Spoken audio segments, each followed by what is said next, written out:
On the way back from Lewis's funeral, my mom told me to start packing.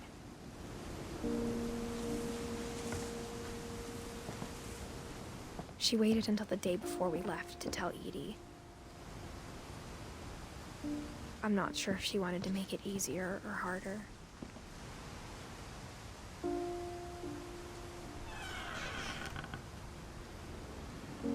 I wish we'd stayed. But I understand why we left.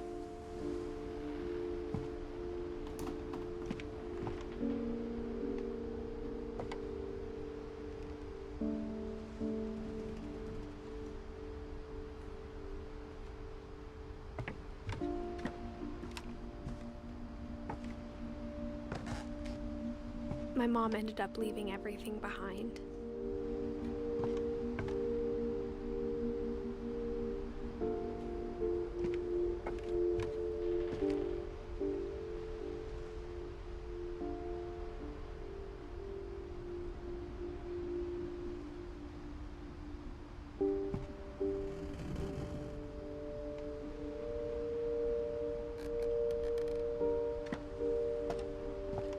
What happened that night had been coming for a long time. Maybe it should have come sooner.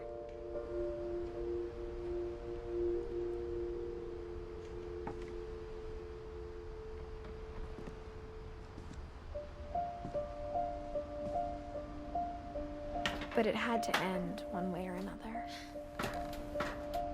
All that's left now is to tell you about that last night.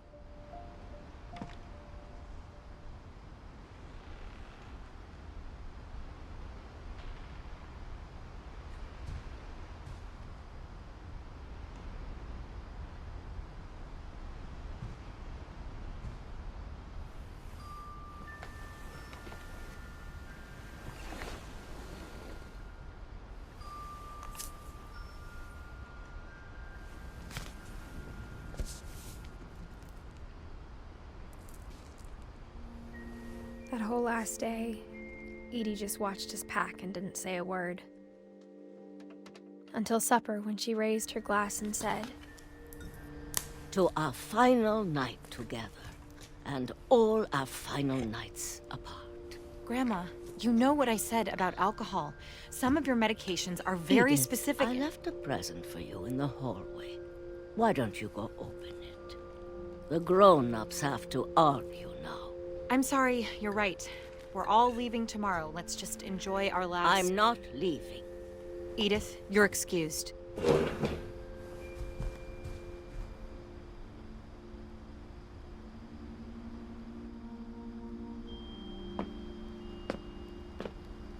the power had been shut off that morning, but Edie always had plenty of candles.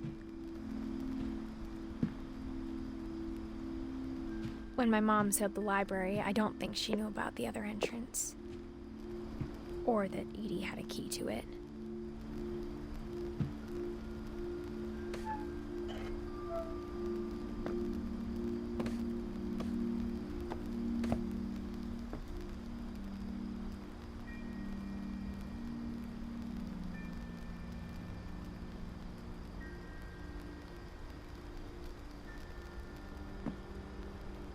That thing you're afraid of isn't going to end when you leave the house. Edith has a right to know these stories. My children are dead because of your stories. I think it's best if Edith and I leave tonight.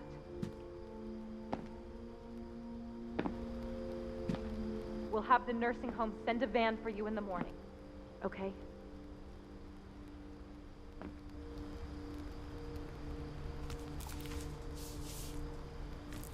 Dear Edith, there's so many stories I wish I could tell you, but there's only time for one.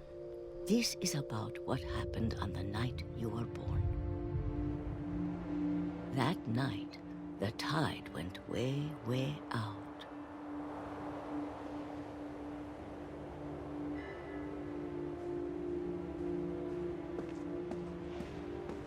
It was the first and last time I ever saw the old house aground.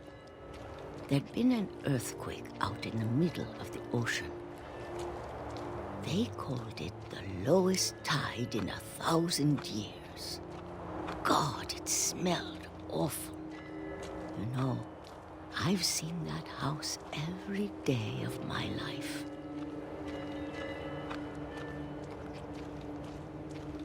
But I never thought I'd go back to it. When the fog rolled in, I lost my way.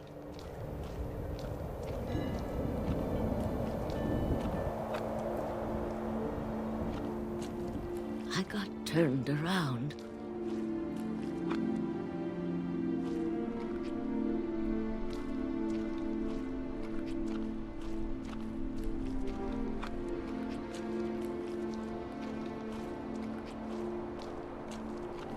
For a while, I wandered.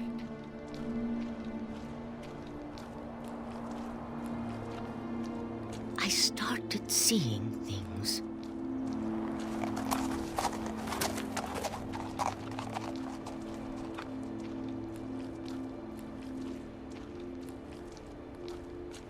Things I'd forgotten had ever existed.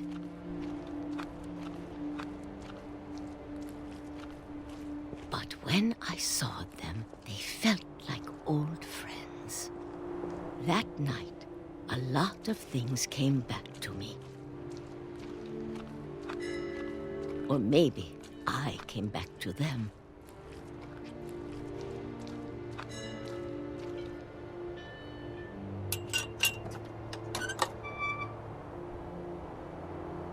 Things I can't explain, but that I need you to try and... Edith, what are you doing in here?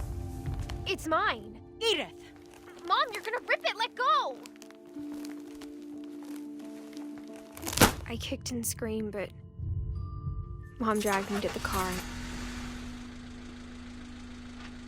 I never saw Great-Grandma Edie again.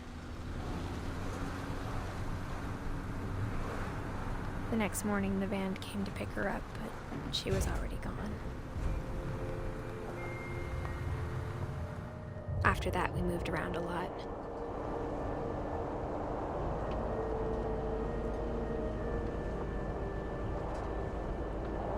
We both tried to make the best of it.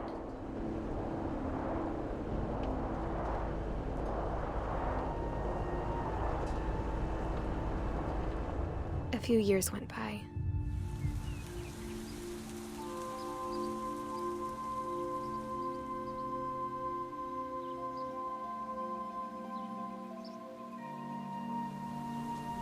My mom didn't like to talk about it. But she started getting sick a lot. The rest happened pretty quickly.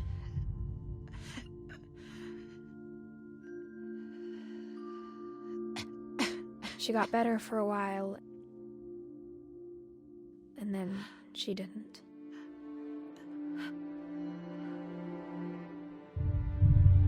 And then I was alone. The last Finch left alive.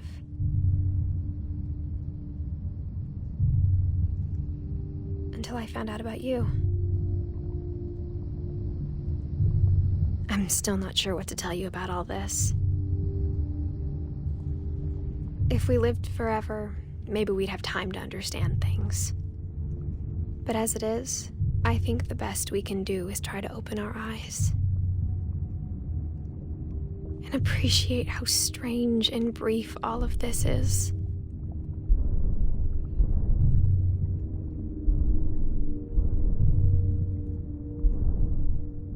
This journal was supposed to be for you. But now I hope you'll never see it. I just want to meet you and tell you all these stories myself. But I guess if you're reading this now, things didn't work out that way.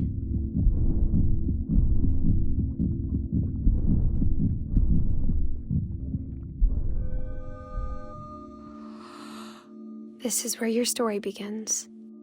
I'm sorry I won't be there to see it. It's a lot to ask, but I don't want you to be sad that I'm gone. I want you to be amazed that any of us ever had a chance to be here at all. Good luck.